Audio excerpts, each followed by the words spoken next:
She says, son, I want you to have your wife pregnant within the next 2 years. Wallahi, I've heard some parents that go, if it's not a son, it's not a grandson, I don't want it.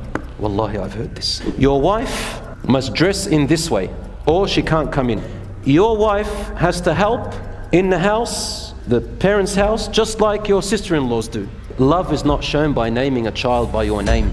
The parents of the son think that they have a right to oblige their son and their daughter-in-law to name their children by their parents, by their grandparents' names. You'll probably resolve your conflict in 3 nights. But your parents, guess what? For the next year or 2, they're thinking about it. In fact, you would have probably placed an opinion in their head that your wife's a bad woman. You're the one who invited them. I don't put the blame on people. I put the blame on you if you're one of them. This is why divorce rates are on the rise. This is why conflict and people staying in them toxic marriages on the rise. Every time they come in the house, her, him, they're stingy, they don't even take, but they don't love the family. Wallahi, this is haram. This is how you divide people. If you love your children, you love your siblings, get out of their business. Jannah is my home. My Lord has called me. This isn't just fashion. It's a reminder of who you are. Every piece carries meaning. Every color, purpose. Wear your faith. Live your legacy. Welcome to Iman Icons.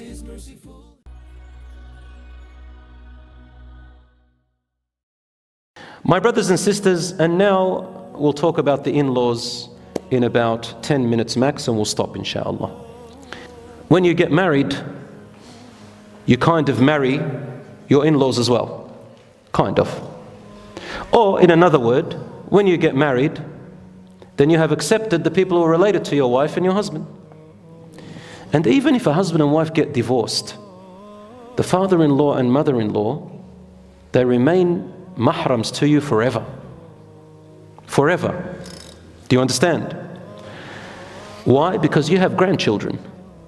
And those grandchildren still want their grandfather and grandmother, even if you got divorced. So when you marry them, your in-laws do have a certain right to courtesy. Now, I'll teach you very quickly. In dealing with your in-laws, make 3 circles. Small circle, middle circle, big circle. What are you going to put in those circles? I'll tell you. You and your wife, you and husband have to decide. Well, you work it out, inshallah. It takes a few years actually to get everything into place. Maybe some people in the first few months. The small circle on the inside are only for the husband and wife. They are the husband and wife's privacy. You do not say a single word about it to anyone else outside of you and your spouse. Not your mother, not your father, not your siblings, not your cousins, not your friends. This is your privacy. If you want a good household and you want love to increase between you and no problems, brothers and sisters, have your privacy. It's not shared anywhere, not even on social media. The second circle is the middle circle. That second circle is what you will share only with your family, with your parents, and maybe a little circle above, your siblings. Things that involve your family, meaning your parents and your siblings.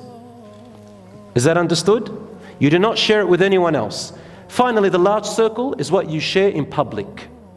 Unfortunately, this day and age, you know the big circle? For many people now, that's become the middle circle through social media. Everything about their private affairs is on social media, ya ammi. Subhanallah.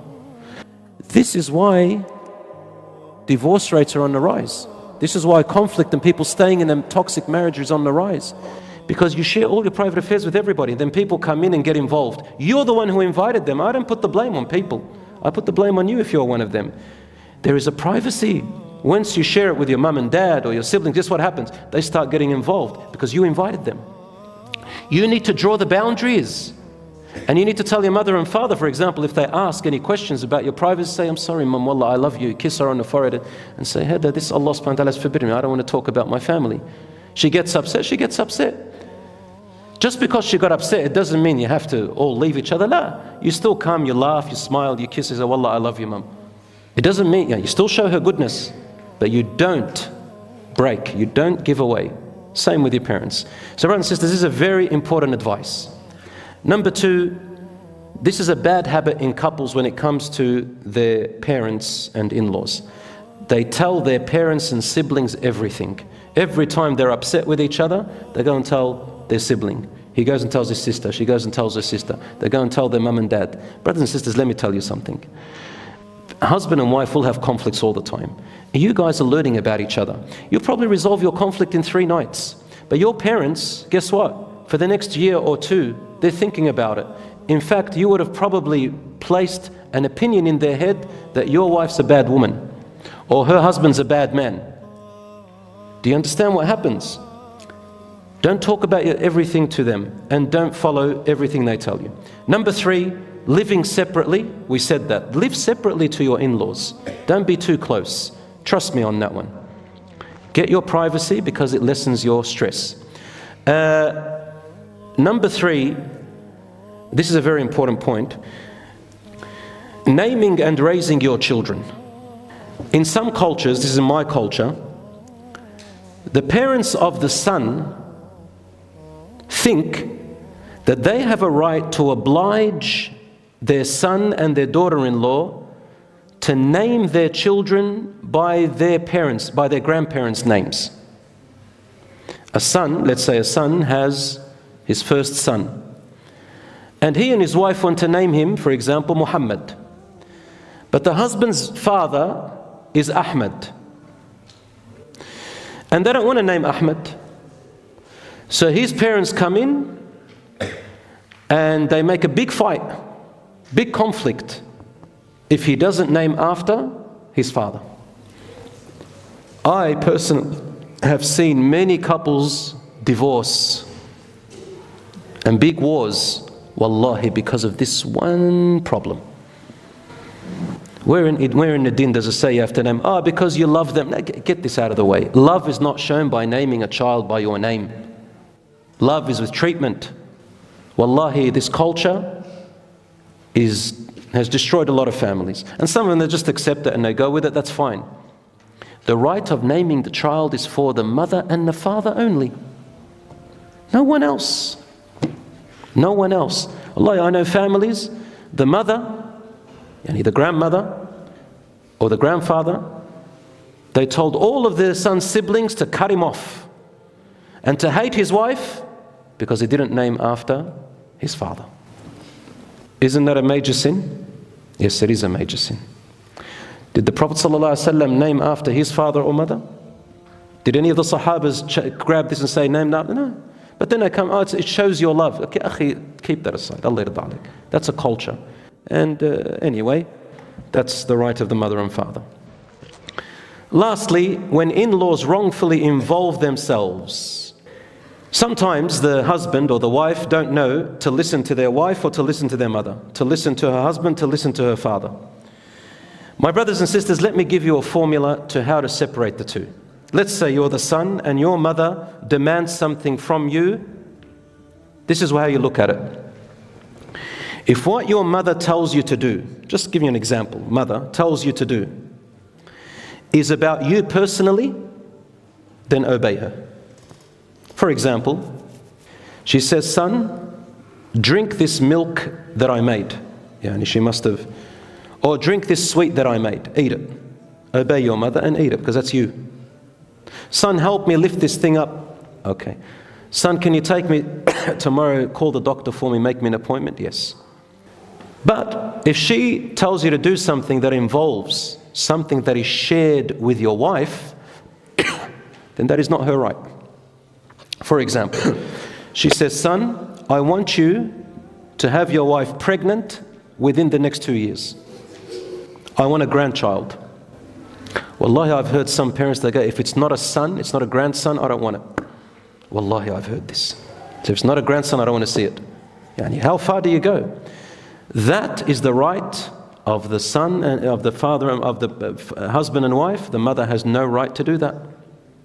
He doesn't obey her. Son, Let's say the father says, your wife must dress in this way, or she can't come in. That's between the husband and wife. A brother or a sister says, your wife should be working here, not there. That's none of their business. None of their business whatsoever. Let's say the family comes together and they say, listen, we've all made a donation box, everybody's going to take part. All right. The siblings can take part, but their husbands and wives, they don't have to. Nobody has the right to force them and say, why didn't they come in? And if they don't donate and do whatever the family did, they look at them funny. Every time they come in the house, her, him, they're stingy, they don't even take, but they don't love the family. Wallahi, this is haram. This is how you divide people. If you love your children, you love your siblings, get out of their business. Leave them alone. And if they do that to your brother and sister, khalas, have a distance. Have a distance between you and them, because you don't want to destroy your family. Don't cut them off, but have a distance. Even if it means the son just goes and visits his parents, and the wife from time to time. Doesn't matter. Sometimes they say, your wife has to help in the house, the parents' house, just like your sister-in-laws do. Now, if that's a custom and a tradition, it'll be nicer for the wife to help out of her own goodwill, but she's not obliged. And I say to my sisters and brothers, no, help your in-laws. Do good things, because you're building the love anyway. But what I'm saying is that when it comes to a point where it becomes like a force, and the wife or the husband, they're tired, they're being oppressed, well, you can back off, you don't have to. And lastly, the cultures and customs, I said it, help each other, inshallah. Finally, brothers and sisters, marriage is about harmony, love, and getting together. Be good to your in-laws. Be good to your sister-in-laws, your brother-in-laws. Be good to your wife and husband's family. Be good to each other. Do extra to what you can. If there's conflict, you and your wife, you and your husband sit down and talk about it. Say, how are we going to deal with my mother's jealousy? How are we going to deal with my father's stubbornness? How are we going to deal with my sister or my brother? The wife and husband can talk together and come to a mutual agreement. And for example, one last example, I know a couple, they lived back in Lebanon. They lived in the same apartment, the same building, and it's apartments, right? So the parents are at the bottom, and then the siblings are on top in each different apartment. So what happened was, every time the son would come in, he would go up to his wife first, because she's second floor, and his mother would be watching. He's back. He didn't come and say hi to me first. He loves his wife more than me. He had a jealous mother. I think this happens in our societies. So this wife of his, mashallah, she's smart, intelligent. That's the type of woman you should be looking for. A woman who has wisdom and clemency. She sat with her husband and said, listen, I can see what's happening. Let's come and work this out together. I know you love me. He says, well, I love you, but my mother, she says, I understand. Your mother has authority over you. I'm a mother too. Let's agree on this. She said, whenever you come here, go to your mother first. Sit with her, have a couple of bites if she made anything, laugh with her, joke with her, and tell her how much you love her. Spend about half an hour, and then come to me for the rest of the day. He did that. Wallahi, it solved their problem. So sometimes you've got to deal with people in a smart way according to their personalities. You can't change a person, change your approach somehow, but without losing your connection, without losing your rights, at least your spouse's rights or something. I hope, inshallah, this gave us a bit of an indication. You do need to read more, you need to look more. I'm sorry again, I always take a while. These topics are very big. So may Allah subhanahu wa ta'ala reward you and bless you, my brothers and sisters. هذا وصلى الله على نبينا محمد وعلى آله وصحبه أجمعين والسلام عليكم ورحمة الله وبركاته.